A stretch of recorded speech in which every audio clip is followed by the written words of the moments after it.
Hi, I'm Amy, the roaming historian. Today I thought it'd be fun to show you some of the souvenirs that I brought home over the years.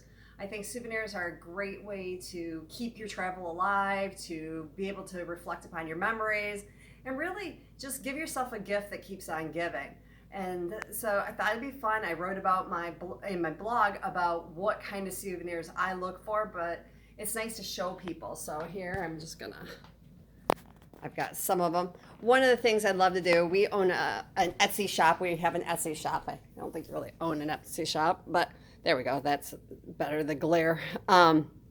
This is the Via Margutta in Rome.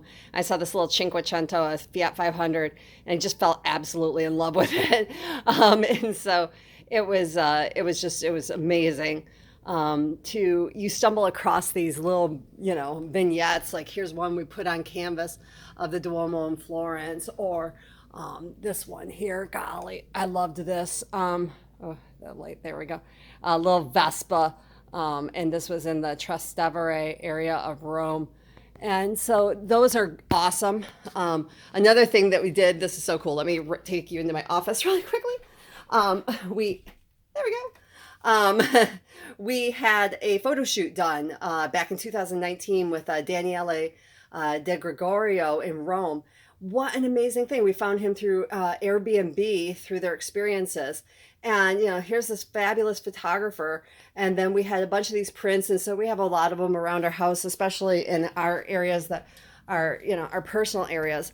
Other things I love, I mean, obviously, I love things for walls because walls are awesome. It's nice that when you surround yourself and look at the things, the places you've been, the pictures you've taken, pictures of you, paintings. This one I found in a little antiques fair in Paris, and it was really inexpensive. In fact, back here on my mantle, this little guy, I found this little painting, and I think this was in Florence. And so those are wonderful. Or sometimes, one thing I recommend, sorry, you're looking at nothing here. I recommend buying like paper products are more inexpensive ways. So if you're looking for something to frame, this right here was just a card.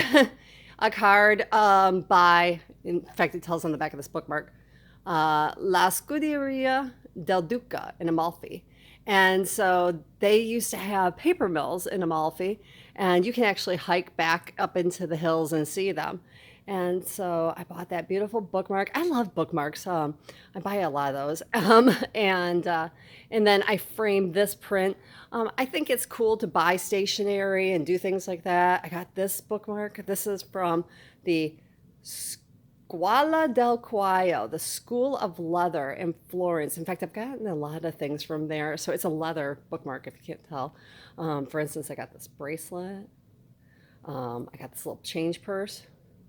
Jewelry is another cool thing. I'm just going to hand this back to my husband for a second so that he can kind of show you. But I got these earrings when we were in Florence. There's this little shop. Mio Concept, I think is the name of it. I'll have to figure it out. And anyways, I got in chatting with the owner, and then she shows me. I said, well, everything in the shop is by local artisans. So then I feel good. I feel like, okay, I'm supporting the local economy. I'm supporting people because they say, oh, just leave footprints and take photos. But it's nice to support the places you're going so that they can continue to produce. So I try to look for souvenirs that are meaningful, like this little ring here. I got this ring in Monte, and it was really cool. It's this Mercato Monte in Rome, and they have it's a big, huge market. Big, huge artisan market where everybody's selling different things. And so this person was putting together these little rings. Got it. It was like 20 euro. Wasn't that expensive. Other things. Oh, I love these. These are my marble plaques. Il dolce far niente, the sweetness of doing nothing, or attente el cane. You can hear my little cane. Here, I'll just show her to you. Stella, say hello to everybody. There she is. Yes, she's the one who's been barking in the background. But this gentleman, this is back on the Via Margutta. It's actually not far from where this little Cinquecento is. This guy on the Via Margutta at the Bottega El Marmorera. Blah, blah, blah, blah.